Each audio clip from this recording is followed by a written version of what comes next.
How to install Dropbox on Windows. So I'm sure you're probably having the same problem as me.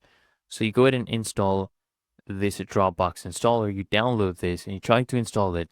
It just takes forever. I spent 3 hours and it didn't actually install anything. Nothing was happening.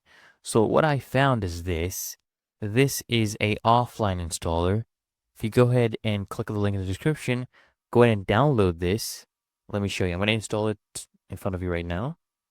So here is the file. You just come here and double click on this and this will open up the Dropbox installer and I'll show you what exactly you need to do. All right, so it has started off the, installer initialization process. You just have to wait for this right now. All right, so now it's trying to connect to the internet. All right, so now it's downloading a Dropbox. Okay, now it is installing it.